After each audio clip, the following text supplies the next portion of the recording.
And welcome back to Lighten Up. Well, I'm sitting here with Dr. Juliette Fagan, and I want to welcome you to the show. Thank you. Thank you so much for coming on. A lot of people don't know, but I grew up right around the corner from you. Yes. You know, we're Caymanians, so, Exactly. you know, I grew up right around the corner. I remember being a little girl and seeing you as a young woman, Yes. or I think your family was around the corner, right? Right. Just in the Yeah. back of you all, yes. Right, so you were one of On the Walker's sexy, Road. cute girls those days. Oh, it's still cute. The cute way. Exactly. You know, and I just remember that. And, you know, when I came back to Cayman after living in the U.S. for a while, I heard Bishop Fagan was going to speak. Right. And I didn't know who it was. So when I saw you, it was like, okay, I know her. Yes. Because Fagan is your married name. Right. It was Banks first, Julie. Yeah, Banks, you probably know me. exactly. And then I heard you tell your story a little bit, and I think that was one of the things that made me really want to invite you on the show, to talk to my audience really just about your story and your Right. journey. Let's talk a little bit about that. I know you talk about, you know, growing up with issues that Right. you've had to overcome. Let's talk a little bit about that. Well, you know, as you said before, you know, you heard me tell my story at the retreat there. And growing up, I had a rough life, I would say. Until this day, I don't know who my father is or was. I still don't know, in a sense, if he's dead or if he's living. But, you know, especially when it comes to Christmas and Father's Day, sometimes that would be the most time when I was challenged to just overcome that hurt and Right. pain, you know. But I was determined that I was not going to let that stop me. And, you know, I was bounced about. I was battered from home to home. My grandmother partly raised me. And so where the police station is now in Georgetown, where the police station is, that was my grandparents' home. And so that was so later on. But there were some old cars that was in the back there. And sometimes to get away from all the pain, all the hurt of the, you know, fighting over the rum, you know, there was a lot of alcohol involved and different Right. things.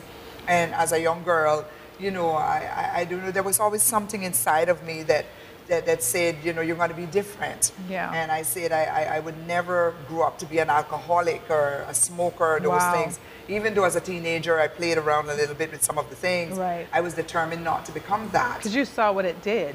Yeah. Right, and so there were some old cars in the back of my grandparents' yard, and I resorted to the old cars. I Like would you took sleep refuge there It was almost. yeah, it was just me, and I would stay there, and I would dream about growing up. I always wanted to get big and grow up and become a nurse. Right. And you know, I didn't have much schooling. Yeah. And you talk about Teacher Macfield and kind of the help that he provided you right. with. Yeah, Teacher Macfield one day saw me walking. I used to sell pint bottles.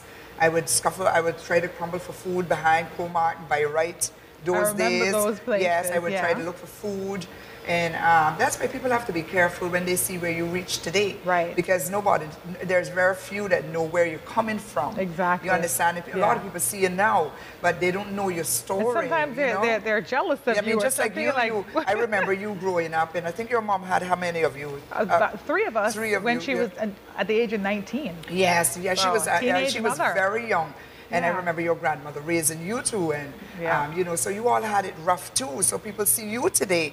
I mean, I'm so proud of you. I want to take this opportunity before I go any further to say, Catherine, thank you very much. Thank and you. I pray and trust that the people out there, be it in the Cayman Islands or whatever, but especially our own Caymanians, are listening, and not just listening and enjoying your shows, but also willing to reach out and Right. sponsor you and help you, because you're profiling people like me and others. I mean, I watch your shows on YouTube, and you're not a person that is just focusing on mere Caymanians, but you're talking to so many people. Just trying to inspire people, inspiring really. people. Yeah. I'm so proud of you to see. Thank you. We have so much in common. You know Thank where you. you're We coming do. from. You know. We do. I remember, and because I want to talk about you, I remember you said that you were a police officer. I was a police officer. I didn't even remember that. Yes, now that Yeah. you said that, I And just you remember. also talked about only having 2 passes in high school and to have come so far to get a Doctor of Divinity. Let's talk about your journey from, you know, being a police officer to your dream of being a nurse. Yes, Because yes. you have so much that I want to talk to you about. I know. I have a story, right? That's why they had profiled me also and profiled in Jamaica. Yeah. And I give God thanks for that. But because of missing so much school, like I said, I didn't have no uniform, I didn't have no clothes, I didn't have no lunch money, I didn't have no shoes, nobody to comb my hair. So I was a school dropout, if you will. And not that I didn't want to go, but I just didn't have what to go with. Right. And like I say, majority of the time my granny and them, they were drunk. Right. You know, so I just had to resort to selling pint bottles down at Denno's and Getty's, now Borden's Beverage, and just to survive. And one day teacher Markfield, God bless his soul, you know, he stopped me one day, he said, why are you not in school? And I said, I told him I didn't have anything, no school money, no uniform, no books. And he said, get in this car. And while we were driving, you know, he said to me, he said, listen, I'm going to give you a chance in life. He said, you want a chance in life? And I said, yes, sir. And he said, I'm gonna take care of your school books. I'm gonna take care of your uniform. I'm gonna give you lunch. Just stay in school. Now, by that time, I was almost ready to nearly graduate, so I didn't have much in school. When it was time to take the exams, I went and took the exams. I didn't know nothing. I didn't know what I was going to do. I didn't know how I was going to... But I got a chance to take the exams. And so when they put the paper in front of me, I just tick because I didn't even know what the questions was.